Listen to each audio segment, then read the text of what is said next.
What do you make of this meeting? I think it's outstanding. When I traveled when President Trump was in office the first time, our friends, including the French and allies around the world, were so pleased to work with him, and our foes feared us. For 4 years, unfortunately, we've had somebody in the White House and an administration in the White House that literally has not only not been respected, but there was just really not a cohesive foreign policy. Donald Trump is back, meeting with our first ally, the French.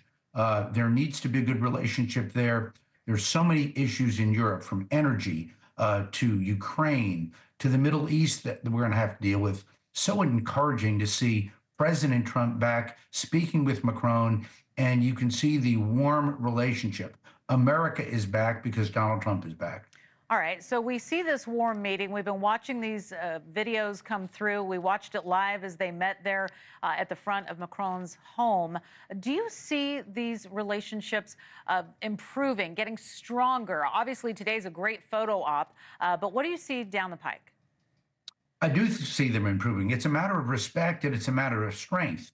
When the Trump administration in the first case presented itself as strong, resilient, responding to our allies, responding to our adversaries so that they knew where we were. There's a new era of respect that I think is going to come in.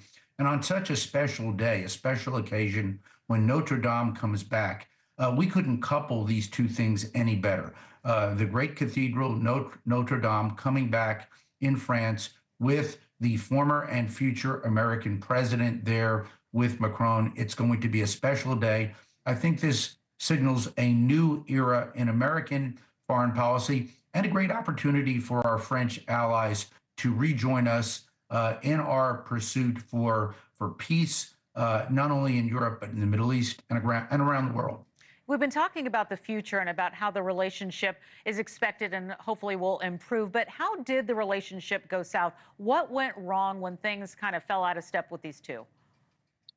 I'm not entirely for sure, but candidly, the French, who have been, I think rightly so, on the side of the Ukrainians in the war, in my view, missed a lot of the warning signs when Russia went in. I don't think Russia would have ever invaded Ukraine if Donald Trump had been president.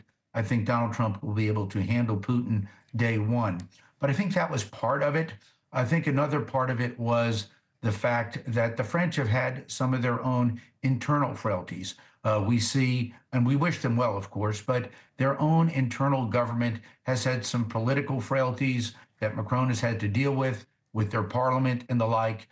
France is going to have to get their ship straightened like we did in America. I think the American elections, we heard loud and clear from the American people that my party, the Republican Party, will have the White House, the Senate, and in a very marginal way, the United States House of Representatives, in which I serve. So once the people speak, get the ship straightened out and righted on a good course, I think we're going to see a great era between France and the United States, especially in the realm that I deal with, energy. There's a French company called Orano. We have welcomed them to Tennessee.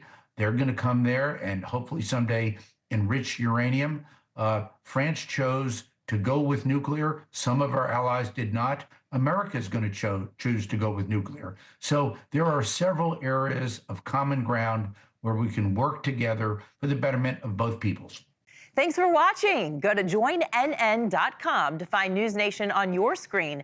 And don't forget to click the red subscribe button below to get more of NewsNation's fact-driven, unbiased coverage.